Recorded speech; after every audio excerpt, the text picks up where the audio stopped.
هل ده صحيح ولا لا؟ ده اللي نعرفه من الدكتوره منى عبد المطلب استشاري التغذيه والبطنه. دكتوره منى صباح الفل. صباح الفل يا دكتور. صباح النور على اهلا حضراتكم. وسهلا. اهلا وسهلا. اهلا وسهلا يا فندم.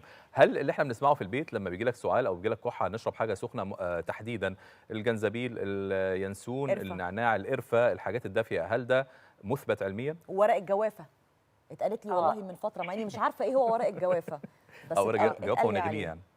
هو الحقيقه يعني زي ما بتقولوا حضراتكم احنا عندنا في العادات بتاعتنا حاجات صح كتير الحقيقه. فمنها المشروبات الدافيه مع الكحه، خصوصا بقى لو احنا بناخد مشروبات دافيه من غير سكر كتير طول الوقت، يعني ناخد 3-4 مرات في اليوم. ده طبعا مفيد جدا، لانه يعني حضراتكم عارفين انه البخار والحاجه الدافيه دي بتقلل شويه تهيج الزور، يعني بتخلي الانسجه يعني الجفاف فيها اقل، قصه التهيج واللي احنا بنكح اصلا بسببها دي بتقل، خصوصا لو احنا بقى بناخد مشروبات مفيده زي الزنجبيل والقرفه والزعتر، الحاجات اللي احنا يعني ما بقيناش نفتكرها قوي دلوقتي يعني. طيب دكتور منى، عايز اسال حضرتك سؤال. بما انه حضرتك معانا فانا هسالك طبيا وكتغذيه مع بعض 2 in 1.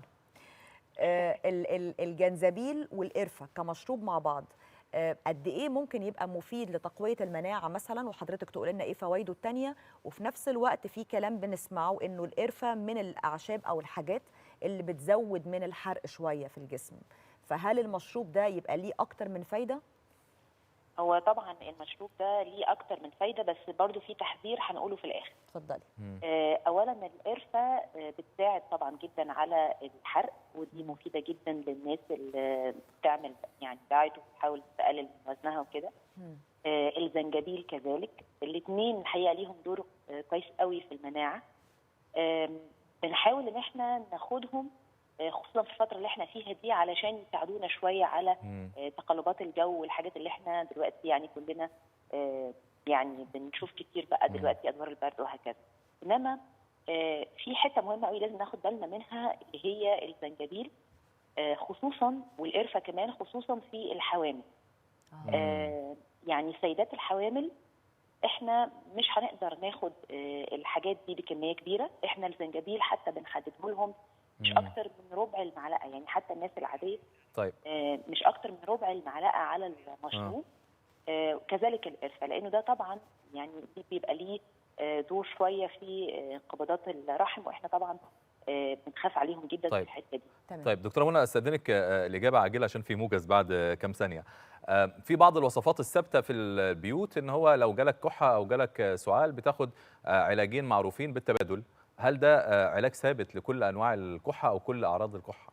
لا، اجابه عاجله لا طبعا. طبعا يعني احنا ممكن ناخد حاجات طبيعيه، عسل، ليمون، الحاجات المشروبات اللي قلناها، انما طبعا علاج واحد لا، لانه في حاجه فيروس، في حاجه بكتيريا، ما ينفعش ناخده طبعا، لان في حاجات هتاثر علينا، خدنا مضاد حيوي هيبهدل لنا المناعه لو احنا عندنا عدوى فيروس. طيب اخر سؤال وسريع برضو واجابه عاجله برضو، بستاذن حضرتك معلش، بس عندنا اسئله كتيره مهمه ليكي.